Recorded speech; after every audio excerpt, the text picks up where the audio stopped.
Hi, everybody. It's Kristina Dennis, the Transformational Self-Empowerment Master. And let me see. Okay, I think that works. All right, got frizzies over here, frizzies over there. I am coming here to talk to all of my sensitive people. Have you ever been told that you're too sensitive, or you take things too seriously, or why are you such a stuck in the mud? You need to relax. That was something that, if you wanted to make me angry, tell me to relax. Nothing made me angrier. And for a long time, I would look at people that seemed to be calm and seemed to have it all together, and I wanted to be like them. And in some ways, that was an appropriate pursuit, because I was anxiety ridden. I was on Mach 10. I did run like the energy bunny, trying to outrun grief or anything that might make me sit in my skin for longer than 30 seconds. And so part of that was an appropriate pursuit. And I have to say that I am much more chill now. But there's a difference between being chill and being apathetic. And I have, in the last 4 to 5 years, become much more accepting of my sensitive nature, and much more kind to myself about the fact that I am sensitive. And I hope that that's translated into my relationships and allow me to be sensitive to other people. So if you are a sensitive mama, first of all, I probably love you to death and think you're amazing. And second of all, I bet you've had some self-talk that told you that that wasn't okay, or that you were being too sensitive. Make sure I don't have a lipstick on that teeth. And I want to dispel that myth along with a couple of other thoughts. First of all, we sensitive people are the people that keep that consciousness alive for a lot of people. The social injustice, the connection to other people's pain is our superpower. It's not a negative. Yes, sometimes it's difficult, and I wish I could just turn my brain off and be one of those people that says, I don't give a fuck. But the truth matters, I do. I care a lot about what's going on in the world. I care a lot about people that are hurting, and I am sensitive when someone uses language that is unkind or bristles. I don't like that. And I'd like to change that about myself on some days, but the more I have accepted myself as being a sensitive person and started to actually relish in it, the more that I have been able to walk in this world conscious without being bristled.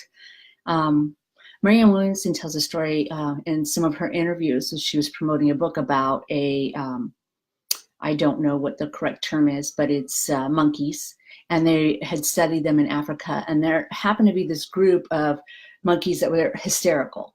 Schizophrenic is what they kind of acted like. And they were really distraught, and they wouldn't eat, and they'd be really stressed out and would bother the other monkeys. And so the scientists decided to do an experiment, and they figured that if they went and took that subset of monkeys away from the herd, I know it's called something else, you can happy if you want to post the actual term for it, but take those oversensitive people out, monkeys out of the herd, would the herd be a lot calmer? Would there be a more conducive environment? Would people be less traumatized because the sensitive monkeys were taken out? And they took them out for about 6 months, and they went back, and they assumed that the monkeys would be living a little more peaceful, there'd be a few changes, and they would be able to observe what it's like to have a group of sensitive people removed from,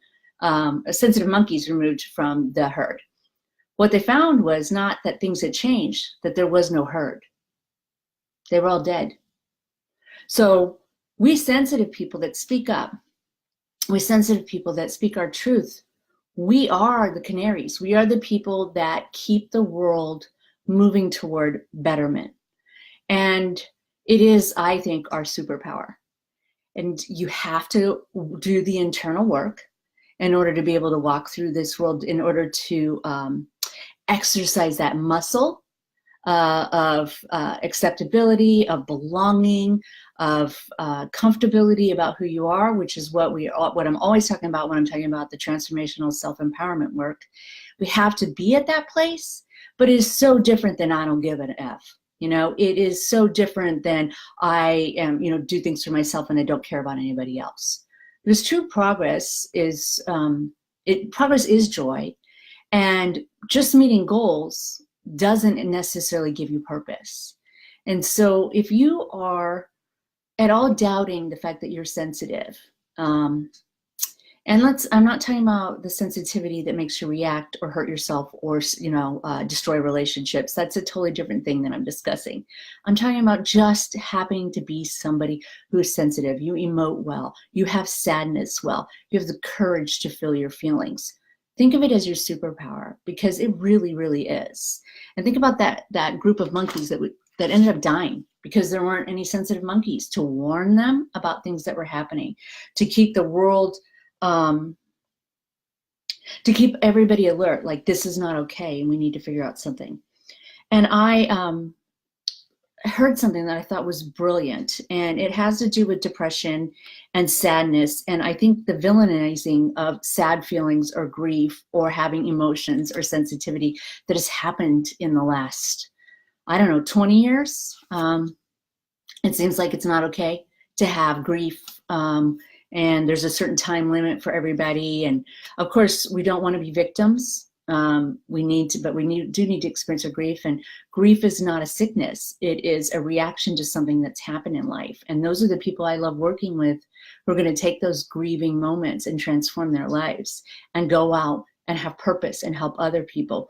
You know, the women, I like to work with women. I would call it your second act. You know, you gave probably your first half of your life to everybody else, and now it's time to give it to yourself, but only because then you can give more to others. And this is what I heard. Happiness is not the absence of depression. Depression is the absence of happiness. And I thought, oh, see, this is what everybody's talking about. This is what I'm talking about, negative bias. I'm talking about having the thoughts, the gratitude journals, the visualization, all the woo-woo stuff that people necessarily, you know, want to roll their eyes out or just don't believe really work. Those are all exercises in your emotional muscles. And if you are not doing the equivalent of curls, happiness curls, if you're not writing down beautiful moments, taking the time to have those feelings get into your body, you know, negative bias is going to take over. And if you're not cultivating joy and happiness, and that can happen most of the time within any circumstance, even moments of sadness, you can have joy, acceptance, peace, knowing that as you're grieving something that is hurting like hell, that you're going to come out the other side and you're going to have something transformative to share with others. And there is nothing like the service to others to cure self-obsession and depression. So I loved that, and it gave me just another confirmation that this work is incredibly important. And for everybody who tunes in, it's important to keep looking for those things. It's not frivolous. You're not avoiding pain. You're not avoiding grief.